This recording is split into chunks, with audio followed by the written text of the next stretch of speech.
Everyone thinks Roman law was sophisticated.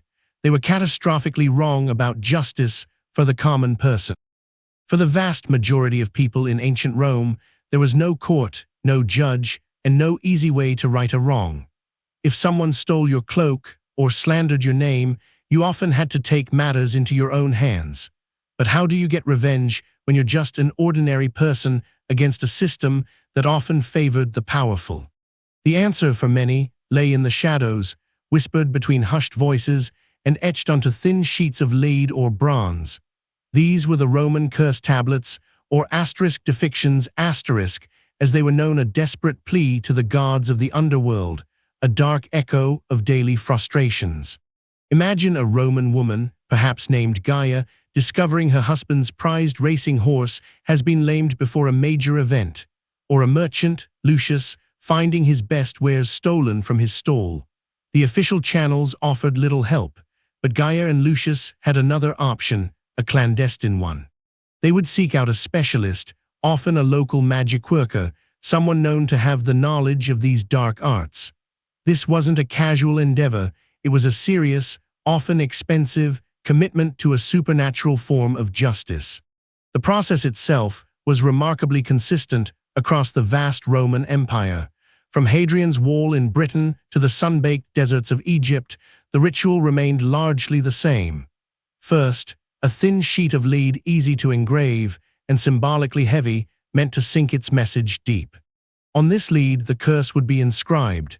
It wasn't a simple "I wish you ill." These were meticulously crafted, often highly detailed spells, naming the victim, detailing the transgression, and specifying the desired punishment. The language was often formal, almost legalistic, but imbued with a powerful, almost poetic darkness. "May he who stole my ring be dissolved like water, his limbs wither, his spirit flee," one tablet from Bath, England, starkly demands. The gods invoked were not the familiar Olympian pantheon of Jupiter or Venus.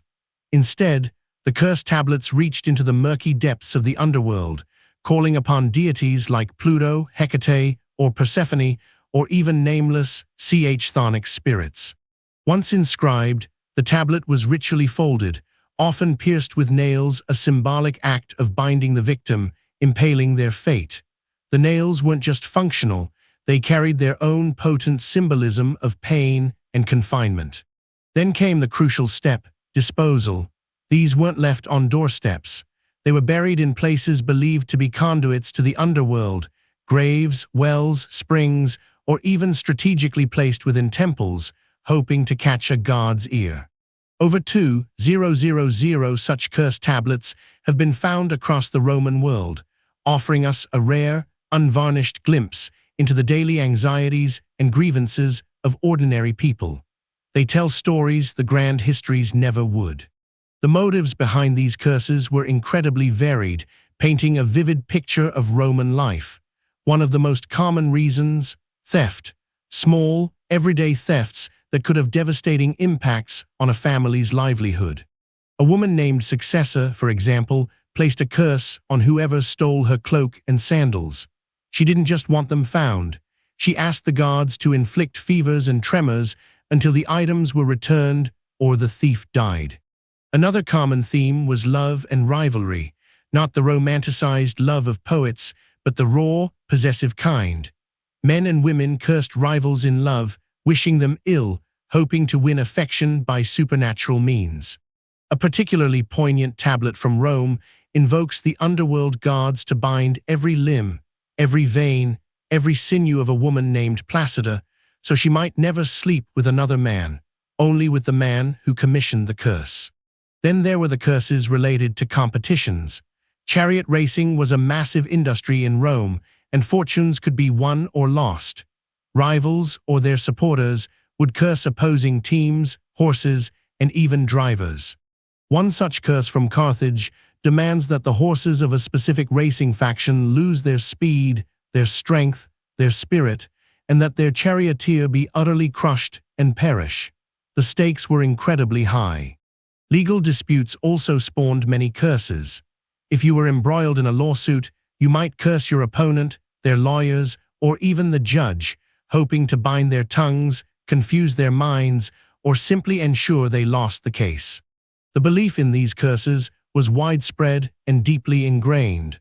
People genuinely feared them, and the act of creating one must have provided immense psychological relief, a sense of having done something. While we can't measure their supernatural effectiveness, the social impact was undeniable. The fear of being cursed might have deterred some minor crimes, or at least made people think twice before crossing someone known to dabble in the dark arts. These tablets are more than just archaeological finds. They are raw, unfiltered voices from the past, speaking directly from the heart of Roman daily life, revealing the vulnerability, the anger, and the desperation that often went unrecorded. They remind us that even in a grand empire, personal dramas and petty grievances were paramount, and sometimes the only way to seek justice was to appeal to forces beyond the mortal realm. These weren't the acts of emperors or generals. They were the desperate measures of ordinary people, their hopes and grudges etched in metal, then buried, waiting for someone to finally listen millennia later. The whispers of these lost desires, these ancient acts of revenge, still echo today if you know where to look. And perhaps, if you listen closely enough, you can almost hear the common Roman's plea. If you're curious about the hidden histories of ordinary people, make sure you don't miss our next story.